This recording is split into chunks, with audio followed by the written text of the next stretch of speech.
प्रिय विद्यार्थियों, राजकीय महाविद्यालय अंता के यूट्यूब चैनल पर आप सभी का स्वागत है। इस वीडियो में मैं आपको एक मीमी बॉक्स में कण की ऊर्जा स्तर के बारे में बात करूंगा।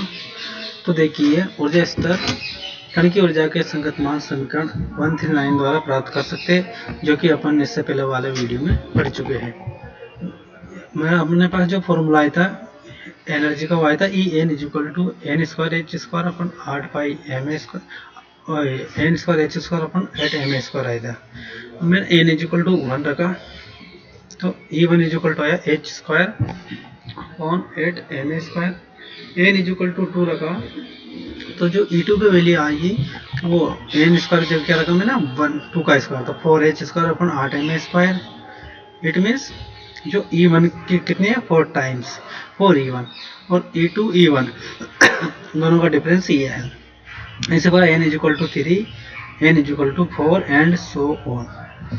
उपरोक्त से स्पष्ट है कि दो क्रमागत ऊर्जा स्तरों में ऊर्जा का अंतर स्थिर नहीं है। देखो, ये यहाँ 3h² अपन 8 ma² है, यहाँ पर 5h² अपन 8 ma² है और यहाँ पर 7h² अपन 8 ma² है। इट मीन्स बढ़ता ही जा रहा। इससे हम निष्कर्ष निकाल सकते हैं कि एक विमीय बॉक्स में कण की ऊर्जा का कोई सच मान नहीं हो सकता है। एक विमीय बॉक्स में कण की ऊर्जा का कोई सच मान नहीं हो सकता है। इसकी ऊर्जा केवल समीकरण 139 द्वारा प्रदत्त मान ही हो सकते हैं, जो चित्र 17 में दिखाए गए हैं। अर्थात ऊर्जा En में n के व्यक्त मान होते हैं, अतः एक कण की ऊर्जा क्वांटीकृत होती है। इसलिए व्यक्त ऊर्जा स्पेक्ट्रम प्राप्त होता है। इसका तात्पर्य हुआ कि परमाणु एक विभव बक्से की तरह है, जिसमें कई ऊर्जा स्तर है, जिसकी ऊर्जा चित्र में दिखाए अनुसार h² 8 ma² की इकाई में 149 एंड सो ऑन n² का गुणज है। अनुमत ऊर्जा स्तरों को चित्र में क्षैतिज रेखा तो दर्शाया गया। पूर्णांक n को मुख्य क्वांटम संख्या कहा जाता है। देखो ये डायग्राम समझ लो। x = 0 से x = a तक n = 1 पर जो ऊर्जा आई थी वो आई थी h² अपन 8 ma²। n = 2 पर जो ऊर्जा आई 4h² अपन 8 ma² और n = 3 पर जो एनर्जी आई है 9h² अपन 8 ma²। तो ये ऊर्जा से देखो, यहाँ से इन दोनों के बीच में एनर्जी गैप कम है, फिर यहाँ से एनर्जी गैप बढ़ा, फिर और बढ़ा।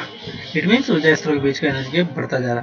यहाँ यह बताना उचित होगा कि बोर की क्वांटम संख्या स्वेच्छा से ली गई थी, जबकि श्रोडिंगर समीकरण में यह स्वतः ही आती है, अतः इसे श्रोडिंगर समीकरण की एक विशेष उपलब्धि माना जाता है।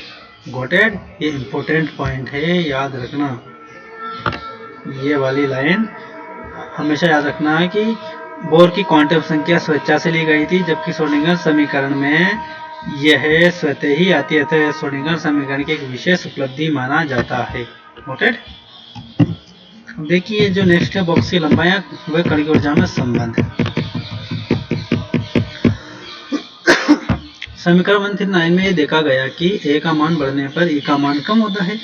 इसका तात्पर्य है कि इलेक्ट्रॉन की गति के लिए अधिक स्थान होगा, जिससे Ke का मान कम होगा, अर्थात निकाय तंत्र का स्थायित्व अधिक होगा। समीकरण 139 हम देखते हैं कि कण की ऊर्जा बॉक्स की लंबाई के वर्ग के विलोमानुपाती होती है, अर्थात E इनवर्सली प्रोपोर्शनल a²। इसका तात्पर्य हुआ कि बॉक्स की लंबाई जितनी कम होगी कण की ऊर्जा उतनी ही अधिक होगी, अर्थात ऊर्जा स्तरों में अधिक दूरी होगी। ये ऊर्जा अंतराल उतना ही अधिक होगा, अर्थात क्वांटीकरण अधिक स्पष्ट होगा। इसी प्रकार बॉक्स की लंबाई बढ़ने पर ऊर्जा कम होगी, अर्थात दो ऊर्जा स्तरों में दूरी कम हो जाती है, तथा a = पर ऊर्जा स्तरों में दूरी बिल्कुल समाप्त हो जाएगी, अर्थात ही a = पर n भी इन्फिनाइट होगा। इस पर इलेक्ट्रॉन क्वांटीकृत नहीं होगा। परमाणु की नाभिक में इलेक्ट्रॉनों के अस्तित्व के संबंध में यह परीक्षण उपयोगी है। यदि एक विमीय बॉक्स की दीवारों को अचानक हटा दिया जाए तो बॉक्स में सीमित गति करने वाला कण एक मुक्त हो जाएगा और उसकी ऊर्जा क्वांटीकृत नहीं होगी, वरन सतत होगी। शून्य बिंदु ऊर्जा, जीरो पॉइंट एनर्जी। देखिए, हम कह सकते हैं कि पूर्णांक n एक क्वांटम संख्या है। हम कह सकते हैं कि पूर्णांक n एक क्वांटम संख्या है जो इलेक्ट्रॉन तरंग में नोड को बताती है, जो इलेक्ट्रॉन तरंग में नोड निस्पंद को बताती है। Got it? जब n का मान बढ़ता है तो नोड की संख्या भी निरंतर से बढ़ती है। आप लोग जानते हो ना, साई की मान अगर 2 है तो नोड हमेशा उससे एक कम रहता है। नंबर ऑफ नोड के क्वांटम संख्या से हमेशा एक कम होते हैं, यानी कि नंबर ऑफ नोड को मैं बोल सकता हूँ n-1। ठीक है, n बराबर 1 में कोई नोड हो ही नहीं सकता। n बराबर 2 में n-1 के कितनी नोड आएगी? एक नोड। n इक्वल टू 3 में कितनी नोड रहेगी? 2 नोड। n इक्वल टू 4 में से फिर एक माइनस किया तो कितनी नोड आएगी? 3 node. n equal to n में कितनी नोड रहेगी? n-1 node. Got it?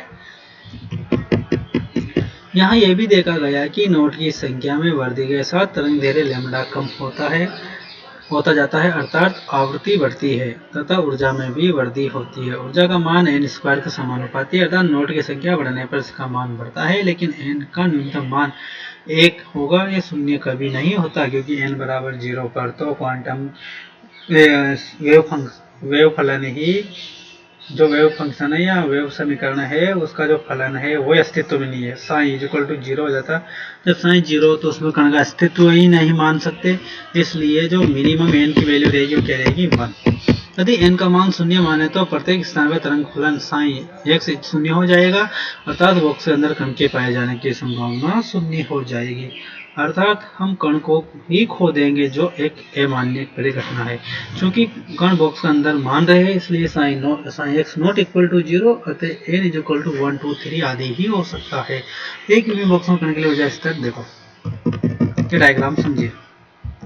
n बराबर 1 एनर्जी ये थी, कोई नोड नहीं, पूरी वेव फंक्शन। n बराबर 2 में एक नोड थी, देखिए ये वेव बनी, ये वाली। n इक्वल टू 3 में कितनी नोड? 2 नोड, तो 2 नोड ऐसे बनेगी।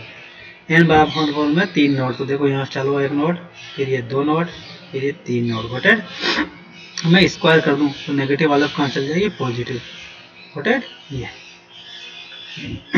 पढ़ाई क्या बताती है। इसलिए अपन जो न्यूनतम ऊर्जा की बात करते हैं, अगर देखिए, अतः निम्नतम ऊर्जा स्तर के लिए ऊर्जा का मान समीकरण में n बराबर 1 रखने पर प्राप्त किया जा सकता है, अर्थात E1 बराबर h²/8m²। अतः कण में कम से कम न्यूनतम h²/8m² ऊर्जा तो होगी ही, जिसे शून्य बिंदु ऊर्जा कहते हैं। इसे E0 से प्रदर्शित करते हैं, अर्थात En बराबर n² E0 शून्य बिंदु ऊर्जा। समीकरण 40 से निष्कर्ष निकलता है कि कण इलेक्ट्रॉन बॉक्स में 0 केल्विन पर भी विराम पर नहीं होता है, बल्कि गतिशील होता है। ऐसी स्थिति में कण की सही स्थिति ज्ञात करना संभव नहीं है।